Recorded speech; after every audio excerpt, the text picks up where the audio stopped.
Yo, yo, what up, guys? Happy Thursday. Round of applause for everyone for getting through the week as usual. I hope everyone's having a good week. I hope you guys have a good Thursday. Week's almost done. Grind time's almost over. Weekend is almost here. Anyways, today I wanted to talk about something that I feel like's pretty relevant. Just, I think in just my generation, in Gen Z right now, this feeling, and that is the feeling of like working hard doesn't feel worth it anymore. And it's interesting because I think a lot of people that I talk to, my friends, my family, or especially my friends, so people my age, they kind of feel this way. They all are starting to feel this way. And it's very interesting, right? Because I then talk to the older generation, so my aunts, my uncles, my parents, and they're always just like, Gen Z's lazy. You guys are lazy. You guys don't want to work. You guys don't want to do this. You guys don't want to do that. And so after these conversations, which I've had multiple times, I really decided to think about it. And I was like thinking, is my generation lazy? Are we soft? Like people say, are we dumb? What's the problem, right? And the interesting thing is, I don't think our generation is lazy. It's just that we think it's not worth it to work hard anymore, right? But why is that? And I think it's because we are realizing the deal we were promised and we were told about, our deal with society just doesn't exist anymore. And what does that mean? Well, we are raised to believe that working hard and contributing to society means that you'll get a house and you'll have a family, and then that means you'll have a stable life. So basically, what I'm saying is we're raised and taught that if you work hard, there's an incentive, right? There's a motivation. You can get a house, you have a place to live, a place to call your own. You can own something, right? And then once you own something, the next thing is you find a girl and you have a family. So now you have a family and you have kids, and that's also a great motivation, right? I think one of the main reasons a lot of people work hard for is for their family. But interestingly enough, I don't think that idea that we were raised to believe, or this deal we were told, this deal with society that we were like been raised on, is true anymore. And why is that? Well, it's because the incentive part, so the house, especially the house, and kind of the family, honestly too. The incentives are gone, and if people want participation in society, just in general, there needs to be some sort of motivation and or reward. If not, there's going to be no participation. The deal is broken, if that makes sense. And I think when I say that, some people are going to come at me like, well, like some baby boomers, whatever, some older people would probably say, "Well, we worked hard and we weren't promised anything, and there wasn't this deal." But it's like there was. Statistically, there was a lot more homeowners at a younger age back in the day. A lot more marriages. A lot more people having kids at younger ages. A lot more marriages happening at younger ages. Those are just facts, right? But anyways, I want to dig deeper on this idea of the broken social contract that, or like the broken societal contract that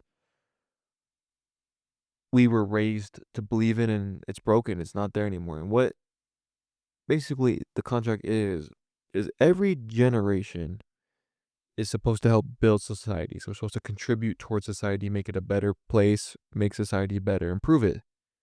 And in return, society is supposed to support us back, right? So, and that's usually in form of, okay, well, if you contribute to society, if you have a job and you work hard, you'll be able to get a house. So you get something back in return. You give and you take, right? But nowadays, I think that just is not true. right? My generation, we are paying more, we are giving more, which what I mean by giving more, I mean working more, working longer hours, having to have multiple jobs sometimes.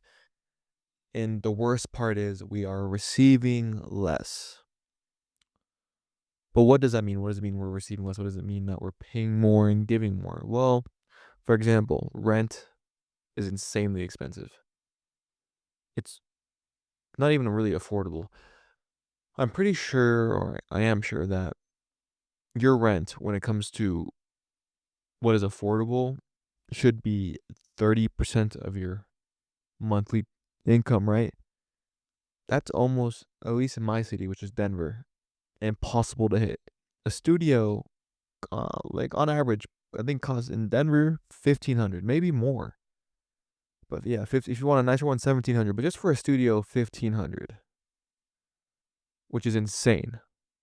That's not affordable. That's not, or like, it's affordable. Like people can afford it. For example, what I mean by afford is they can pay it, but that's probably at most of the time at least 50 to 60% of their monthly take home. If we're being real, right?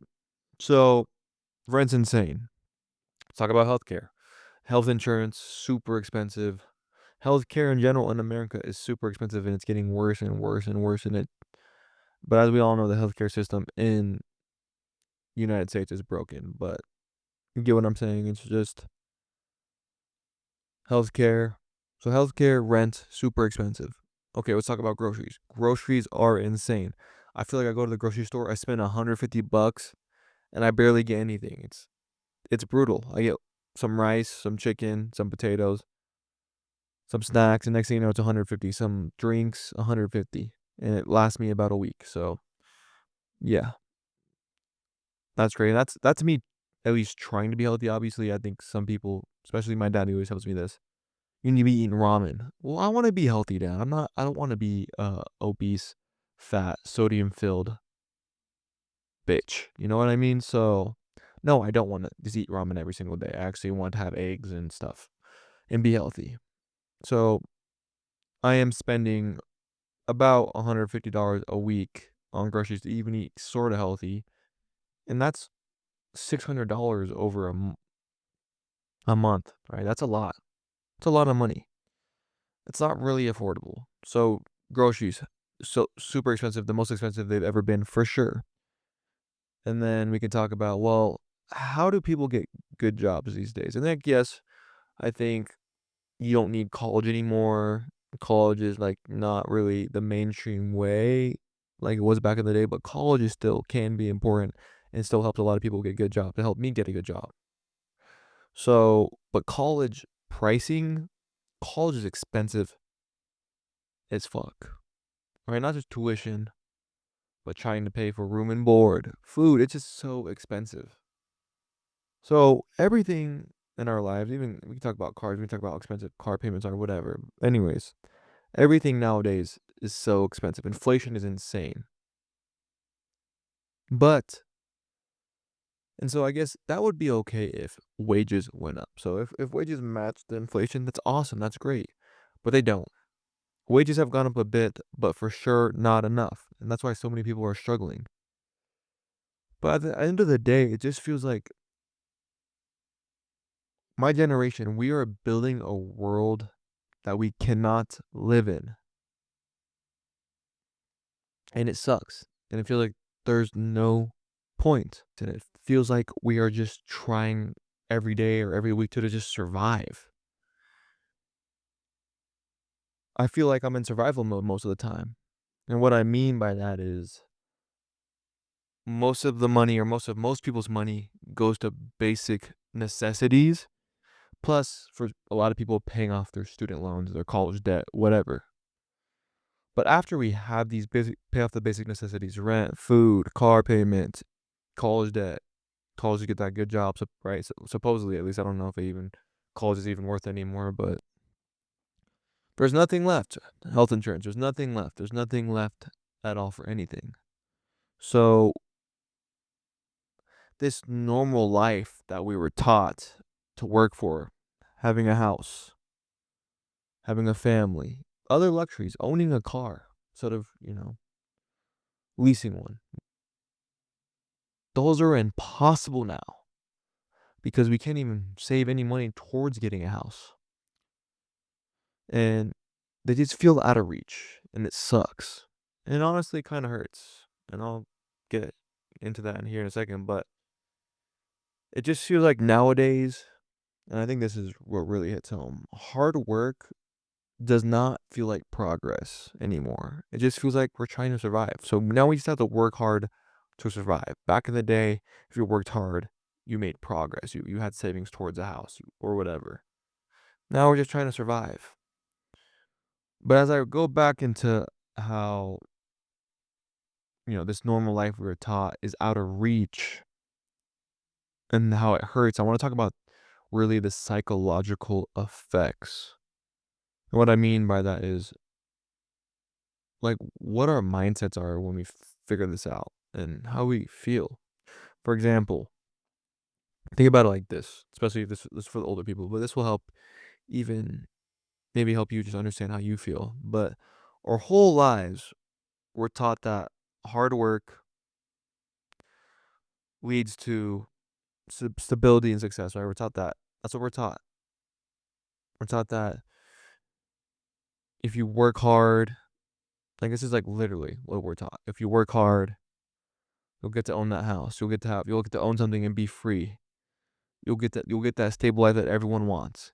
It's basically one of the main purposes of life that we are taught. It's basically what everyone's taught to do. Get a nice job, buy a house, start a family. It's the American dream, baby. That's really what it is. But then we grow up and we realize that's not true anymore. It's just not. And it feels like betrayal. It feels like society has betrayed us. And that betrayal really it hurts. It really does. It hurts to feel like you've been lied to your whole life. It hurts to think that one of the main purposes of life that you were probably excited and looking forward to feeling and enjoying is not possible anymore. So, but just imagine this, right? One of our core beliefs, so it's ingrained in us through everything, through media, like so movies, through schooling, through our parents. We see our parents did it. We can do it. It's all not true. It's all now for our generation. It's just nonsense. It's BS. Imagine how we feel. Or basically, our core belief was broken. Our core belief of all motivation that we had to keep pushing, to be excited, to grow up to, are gone. There's no more motivation. There's nothing. You get what I'm saying?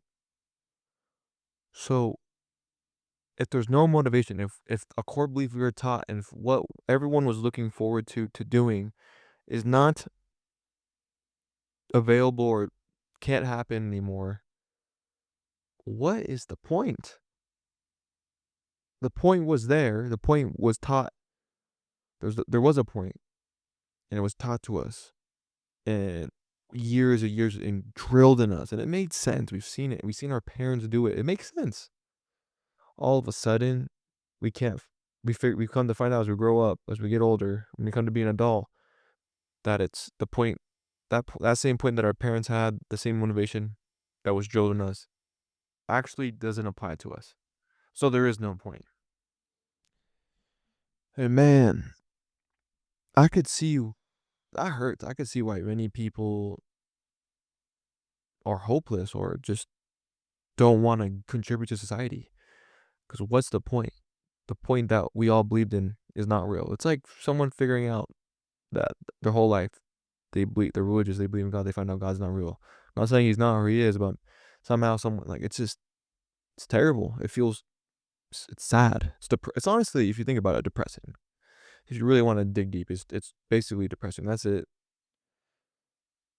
Anyways, so I've been talking about like housing a lot. So like, oh, we're always looking for a house. Okay, so let's say that find that motivation or that's not we can't. We're never gonna get there. Whatever. What about the other motivation? What are the main ones? Family, having a kid, getting married, meeting somebody. Okay, so how do you get a girl or how do you get a girlfriend? Well, you take them on a date. That's the first step. Well, first off, dating's expensive. And as I mentioned before, not many of us can even afford anything after our basic necessities. So we can't afford dating. And to even go on a date, you need a girl, right? You can't go on a date by yourself. How do you meet girls? How do you meet women? Well, you go out or you use dating apps. So let's talk about the latter, dating apps. I think dating apps suck. I've actually done a whole podcast about modern dating, why it sucks, why it's the worst it's ever been, why dating's the worst it's ever been, why dating apps are terrible, why the average male won't see much success on dating apps. But you can go check that out yourself. So dating apps suck, right? They don't work for a lot of people. So let's just take those out the picture. Okay, so how else do you meet people? You go out, you go to the bar, you go to the club. Well, that costs money too, and it don't cost a little bit of money. It costs a lot. There's door fee, $25 in Denver, $25. So that's already $25, right? And then now on average, a drink at a bar in Denver or just in a lot of places is $20 with tip. So over a night, you could easily drop $200. And for some people, that might be a quarter, 40% of a weekly's pay, which is insane. And obviously, most of the time, you're not going to go out one time and meet the girl of your dreams and get married. It takes a lot of tries and a lot of effort. So for example, you're even going out 2 times a month, you're basically using, we'll say 20%. We'll say 20%. I'll be probably 20%. So $400 you're making for, it just depends. I don't know what the average salary is. I think it's like around 50K or like 50K, 50,000 a year, which comes out to, but just say you're spending a lot of money just to go out for 2 nights a month, right? So 2 nights a month, $400 will probably be spent on average. Like if you're trying to buy girls drinks, and that's what you kind of have to do. So it's brutal. Most people can't afford it. So yeah, that's out the window now. Dating's out the window. So family motivation towards a family, the motivation to have a girlfriend, have a family, have a wife. No, that's also gone. So the two main motivations that we were taught: get a house, have a family. Society has ingrained in us, movies, whatever. Those motivations are gone. But there's another point that could be made, which it can be good, is, well, what about the future? The future can improve. Things can get better. And how do I actually feel? I think things will get better as a society, but I think at first things are gonna have to get worse than they already are. So we're already on a down trajectory. I think things will for sure get worse, probably way worse. But then at some point in the next few years, things will get better. That's how I truly feel. I actually believe in that, and I really hope things get better. Because if not, I don't even know. But it's not. I don't want to think about that. But interestingly enough, I don't think a lot of people feel the same way I do. I think people just think they're hopeless. They're gonna give up, or like they're gonna give up. They are giving up, and things are not gonna get better. And I don't blame them. Cause right now, let's talk about America. America, we are weak right now. First of all, our economy. Our economy is terrible. It's the worst, right? Inflation is crazy. Housing is not affordable. The job market's terrible. People I know that graduated years ago still don't have jobs. The job market sucks, and they tell me the job market's terrible. I see all over, everywhere the job market's terrible, terrible, terrible, terrible. It's the worst it's been in 20 years. It's not looking good. And it doesn't look like it's going to get better with AI. I'll talk about that in a second. Next, political chaos. Our country is so divided right now. I think it's the most divided it's ever been. And man, it's sad. It's depressing. And the interesting thing, which I think people don't think about enough, is we have algorithms on social media. And obviously, these algorithms know which party or left or right, whatever, up and down, which party we're a part of. And social media knows that they get the most attention, they get the most, like, people scroll the most when they feel two things: anger and hatred. Those are the two main feelings that keep people on social media, where they get the most engagement, the most comments, likes, whatever. So if you think about it, the algorithm to oil the machine is gonna feed you what you want to see, what's gonna antagonize you, what's gonna make you feel angry, hate, and hatred. It's just gonna keep feeding you that kind of stuff. That's gonna keep making it worse and worse, and the country's gonna keep getting more divided, and that's what they want, though. So that's political divide, and it's terrible. As you can see, it's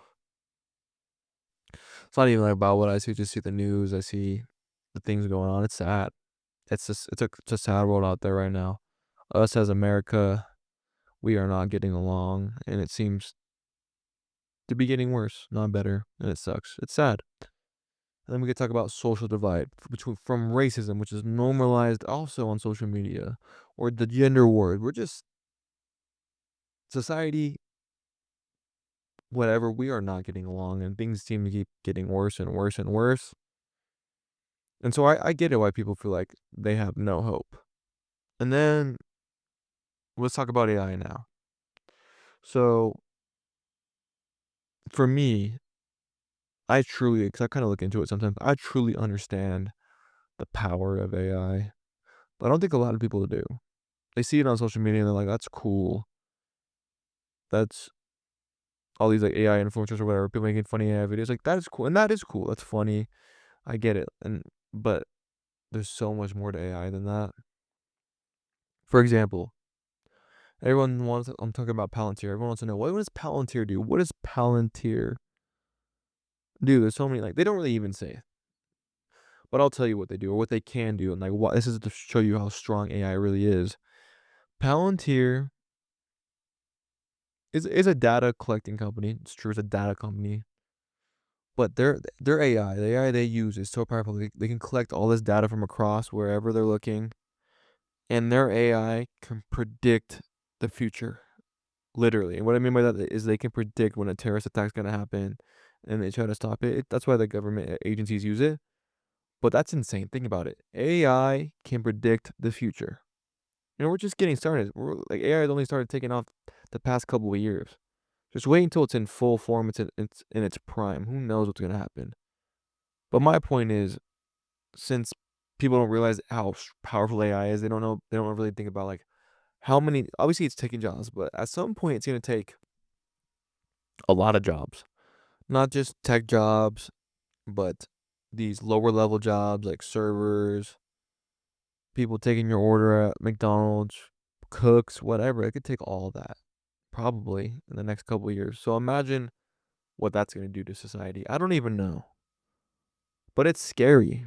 It really is. It's really scary.